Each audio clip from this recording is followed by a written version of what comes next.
Halo, bertemu lagi dengan saya Hidayatullah.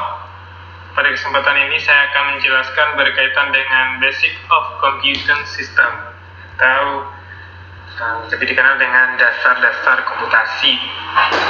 Saya akan mencoba menjelaskan materi ini untuk satu pertemuan saat ini yang mungkin teman-teman bisa lihat pada modul 1 untuk detailnya.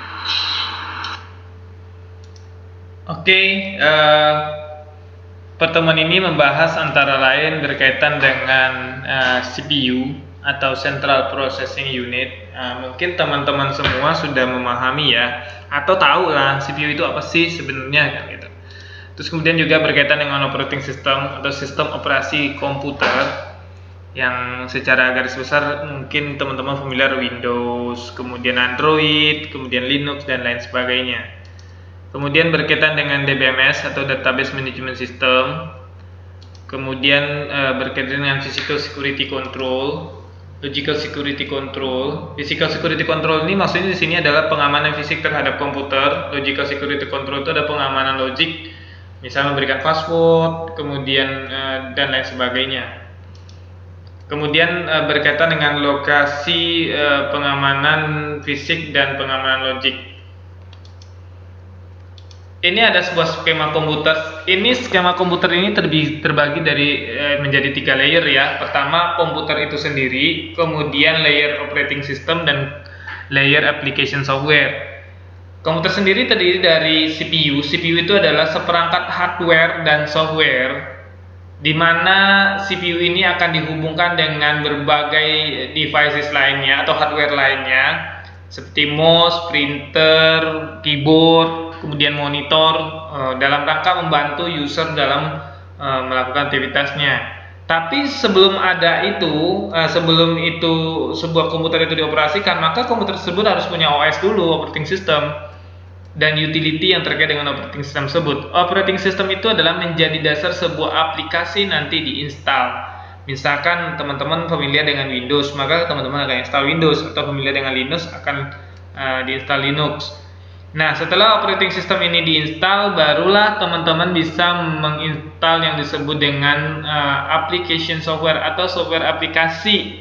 Software aplikasi ini adalah sebuah software yang sangat familiar atau sangat friendly bagi user yang menunjang pekerjaan mereka, misalkan seperti MS Office, video player, game, kemungkinan juga misalkan browser dan hal-hal lainnya yang disebut dengan aplikasi. Nah, aplikasi ini jika teman-teman tidak suka bisa dibuang, tapi tidak akan mengganggu operating system. Tetapi jika operating system yang teman-teman buang, maka semua aplikasi yang tersangkut dengan operating system tersebut juga akan terbuang.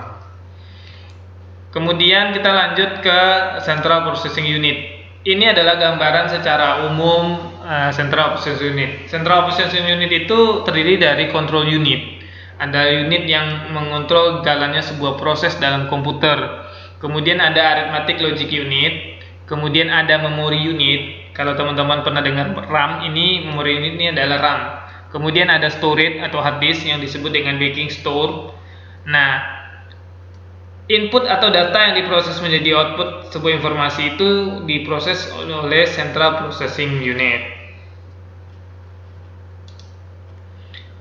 Nah, ini ada sebuah video yang menjelaskan tentang CPU, tapi saya hanya sekilas saja ya. Video ini juga bisa kalian lihat nanti di YouTube secara lengkapnya.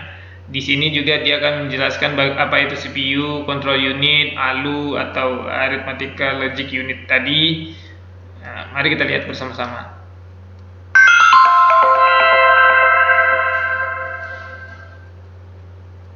The CPU, short for Central Processing Unit, is like the brain of the computer, and once you understand how it works, you'll understand the computer as well. Let's remove the cover of the CPU and zoom in to see what happens inside. There are lots of different wires carrying information around the CPU. This particular CPU is called the 6502 and was used in computers like the Apple II and the Commodore 64, as well as in the original Nintendo Entertainment System. This simulation of the 6502 can be found online at visual6502.org. In every CPU, there is a particular wire that turns on and off at a steady rate to help keep everything in sync. That wire is called the clock, and the clock in this simulation is turning on about twice a second. Modern CPUs are measured in gigahertz, giga meaning billion and hertz meaning times per second. So the clock in modern CPUs turns on several billion times per second. That speed is what allows CPUs to do very complicated things very quickly. However, what the CPU does during each clock tick is actually very simple and something we'll look at more in this video. For now, we'll zoom back out and put the cover back on. The CPU in your computer might be manufactured by a company like Intel or AMD, but the type of CPU we're going to look at today is called the Scott CPU. The Scott CPU doesn't actually exist except as a design in a book called But How Do It Know by John Scott. The design of the Scott CPU is copyrighted and is being used in this video with John's permission. The book is available at buthowdoitknow.com. This is a great book that goes through each of the components in the CPU very slowly, without using a lot of overly technical jargon. If you've been looking for a book that explains how a computer works, I would highly recommend this one. So let's flip the CPU over and look underneath. You'll see a lot of pins sticking out that allow the CPU to take in information and send it back out. The CPU fits into what's known as the motherboard. The motherboard allows all the components in the computer to connect to each other. So we'll flip the CPU back over and plug it into the motherboard. On the right of the motherboard is a place for something called RAM. RAM is short for Random Access Memory, and it just contains all the data that is being processed by the CPU.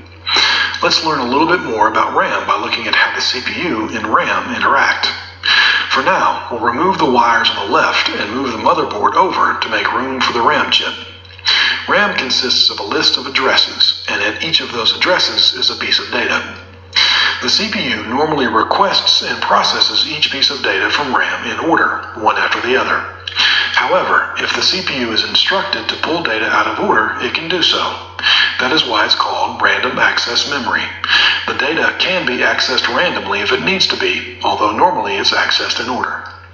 When the computer first starts running a program, it sends an address to RAM to begin retrieving that program. The RAM address just consists of a series of ones and zeros representing on and off wires. RAM doesn't do anything with that address though until the CPU also turns on the set or the enable wire. If the enable wire is turned on, RAM automatically sends whatever piece of data is at that address back to the CPU. That data is then processed by the CPU accordingly. Once the CPU is finished processing that piece of data, it then sends another address to RAM, turns on the enable wire, and gets the next piece of data from RAM. This process happens over and over again inside the computer. If the CPU needs to save data to RAM, it outputs an address, outputs some data, and then turns on the set wire. The RAM will then overwrite the data at that address with the new data. But what is that data inside RAM? Because it just looks like a bunch of ones and zeros. Well, it's made up of different things. Nah, kita bisa lihat ya bagaimana CPU itu bekerja dan terkait dengan RAM tadi ternyata cara kerjanya adalah merupakan bilang biner ya 0101 yang menggambarkan sebuah informasi dan data. Nah, kemudian yang dijelaskan di sini itu adalah berkaitan dengan komponen-komponen CPU, kemudian cara kerja CPU, fungsi CPU, dan elemen-elemen pendukung CPU. Nah, yang rangkaiannya dapat dilihat seperti di dalam video ini. Kemudian kita lanjut ke operating system. Nah, pertanyaannya apa itu operating system dan cara kerja operating system? Atau operating system itu terkait dengan aplikasi lain? Nah, umumnya kan kita paham sekali ya bahwa operating system itu yang umum sering kita ketahui adalah Windows, misalkan Linux. Nah, secara umum orang awam lebih cenderung tahu saat ini Windows, kemudian Android, padahal kan operating system tidak hanya itu. Nah, video ini juga menjelaskan berkaitan dengan operating system. Mari kita lihat sebentar.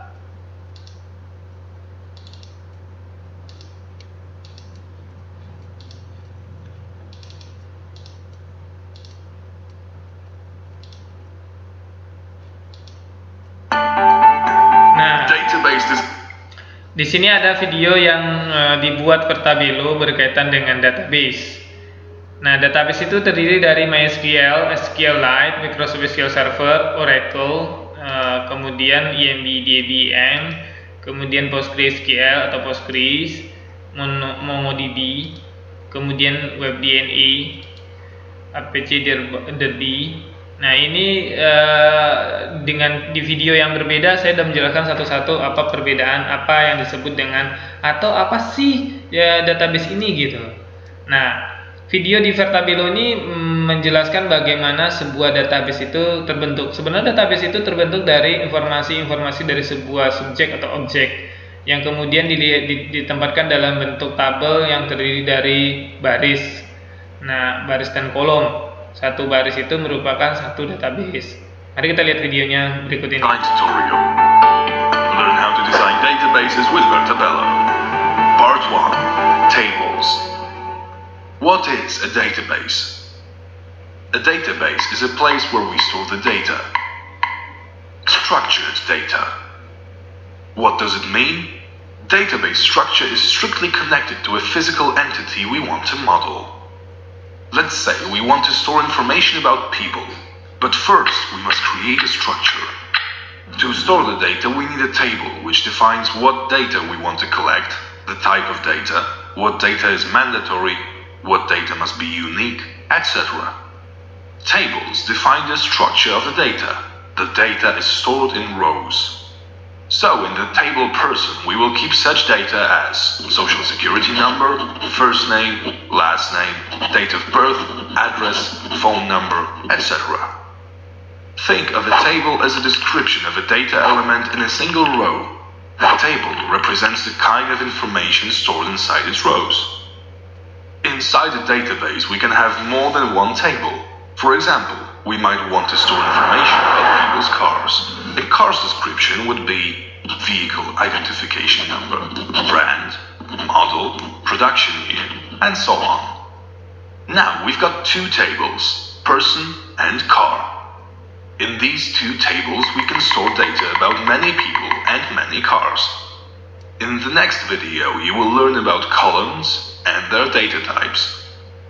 Vertabelo. Design databases online. Nah, tadi yang Vertabelo jelaskan sangat clear ya, bahwa jenis-jenis database ini, apapun jenis database itu sebenarnya terdiri dari baris dan kolom. Satu baris itu merupakan satu database yang terdiri dari informasi yang diambil persatuan informasi dari sebuah subjek. Nah, kemudian kita bisa melihat apa sih itu kolom atau tipe dari database. Sebenarnya di sini kan sudah jelas ya bahwa struktur database itu terdiri dari kolom. Tadi saya sudah bilang struktur database itu terdiri dari kolom, dan kemudian setiap kolom didefinisikan sebagai sebuah informasi yang disebut tipe data atau data, ya kan? Nah, mari kita lihat video ini juga menjelaskan berkaitan dengan tabel dan kolom dan bagaimana tabel dan kolom itu terbentuk. Database design tutorial. Learn how to design databases with Vertabelo. Part 2. Table columns and data types. In the previous video, we talked about what a database is and what a table is. We defined two tables, person and car. It is a structure, the definition of what kind of data will be stored in the database. The structure of a table consists of columns. Every column definition must have information about its data type. Columns may have different types: numeric, strings, date and time, and many others. Data types are dependent on a database management system. Oracle, IBM DB2, Microsoft SQL Server, PostgreSQL, MySQL, and others. Let's take a quick look at the most commonly used data types. Integer, a number without a fractional component. It's also one of the most commonly used data types. With integer, you can store a number of products, number of people, or numerical identifiers. Float, an inexact floating point number. You could use it to hold your weight. It doesn't need to be very precise. Decimal, an exact specified precision decimal number. perfect for storing money. Character. A fixed length string is good for codes that have a constant length. Character varying. A variable length string holding no more than n characters. That's the most common type for storing short textual data. Date. A date without time of day. It's used when the exact time doesn't matter or is unknown, for example, date of birth. Timestamp. Both date and time. Use it whenever you have to keep an exact time of occurrence of an event. Boolean. Logical value, true or false. It could be information such as whether someone watched this video to the end or not. Binary large object. They may be images or long text, for example. Database designed to... Nah, database tersebut juga mempunyai hubungan satu sama lain yang disebut dengan relationship. Ada 3 hubungan antar table database yang dikenal. Yang pertama adalah one-to-one. One-to-one ini adalah satu data A dengan data B mempunyai hubungan satu. Misalkan gini, hubungan suami memiliki satu istri dan istri memiliki satu suami. Kemudian ada one to many, hubungan satu data dengan bermacam data lainnya. Kemudian many to many. Nah, dalam video reference data ini juga dijelaskan bahwa bagaimana sih relationship dari masing-masing data. Nah, mari kita lihat ya, video ini secara detail akan dijelaskan, masih terkait dengan video sebelumnya, bagaimana data itu direlasikan. Database Design Tutorial. Learn how to design databases with Vertabello. Part 3. References. In the previous videos, we defined 2 tables, person and car. They describe what data we will collect about people and cars. Both a person and a car have some data that identify them. In the case of a person, it is social security number.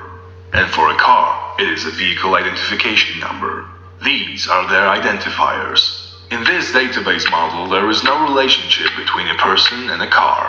But in reality, people own cars. Or, in other words, cars are owned by people. In the database world, this kind of relationship is represented by a reference. A reference defines that there is a relationship between tables it links.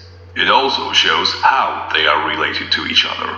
The relationship may be of one of the following types: one-to-one, one-to-many, or many-to-many. What does it mean? A one-to-one relationship means that one row from table A is related to at most one row from table B, and vice versa. A single row from table B is related to, at most, one row from table A. For example, one country has one president. One president represents one country. Another example of a one-to-one relationship. One husband has one wife. One wife has one husband. In a one-to-many relationship, one row from table A may be related to many rows from table B. But every row from table B may be related to, at most, one row from table A. This is the case with football players and their clubs. One club has many players, but one player belongs to, at most, one club at a time. It is also true for a mother and her children. One mother has many children, but one child has exactly one biological mother. Finally, in a many-to-many relationship, the maximum multiplicity in each direction is many. An example of many-to-many relationship may be students and classes. One student signs up for many classes. One class has many students sign up for it. Let's try to find out the type of relationship between our tables person and car. We will start with a one-to-one reference. Now, one person may be the owner of only one car. One car is owned by one person, but it's not true. One person may have many cars. So, let's now link them with a one-to-many relationship. This means that one person may be an owner of many cars. This is okay, but here, one car may still have only one owner. That is also not true. Let's reverse the relationship. Now, a car may have many owners, but one person may have only one car. It's not our solution. So, here comes the many-to-many relationship. It says that one person may have many cars, and one car may have many owners. That's it. Database design tutorial. Nah, tadi kan kita udah melihat ya hubungan dari database itu, misalkan contohnya tadi kelas dengan mahasiswa, bahwa kelas bisa memiliki banyak mahasiswa dan satu mahasiswa juga bisa memiliki banyak kelas. Nah, itu yang disebut dengan many to many. Kalau misalkan hubungannya tadi orang dengan mobil, itu juga ternyata lebih tepatnya many to many. Satu orang memiliki banyak mobil dan satu mobil bisa dimiliki oleh banyak orang. Nah, berikut kita melihat bagaimana sebuah data itu di-create dari sebuah informasi yang diberikan, kemudian kita beri flag atau kita beri tanda diidentifikasi bahwa dari sebuah informasi yang banyak itu ada data-data di dalamnya. Kemudian setelah itu baru kita susun dalam bentuk table atau create table, dan kemudian kita hubungkan satu sama lain dengan menggunakan atribut. Mari kita lihat video berikut. Database design tutorial. Learn how to design databases with Bertabello. Part 4. How to start creating a database model. In the previous videos, we learned that a database structure is made of tables, columns, and references. Today, we'll talk about how to determine which tables, columns, and references you should create. You should always start modeling with a system description. The description may be given to you by your client, your boss, your teacher, or most often, you will write it up yourself. Once you have the description, take a look at it and highlight all the nouns. The nouns you have highlighted fall into 3 categories: tables, attributes, and examples. Tables represent the basic entities of your system. For example, in a car rental system, there will be tables for car, customer, car category, car equipment, and so on. There will also be tables representing events and transactions. In a car rental system, you have tables for reservation and rental. Attributes describe features of your entities. They become columns in your database model. In a car rental system, the table car has columns: brand, model name, production year, and others.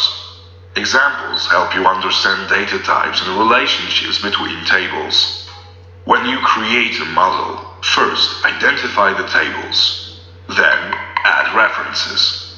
Finally, you add columns. And then you repeat the whole process. Add more tables, more references, and more columns. The car rental system example is analyzed in more detail in...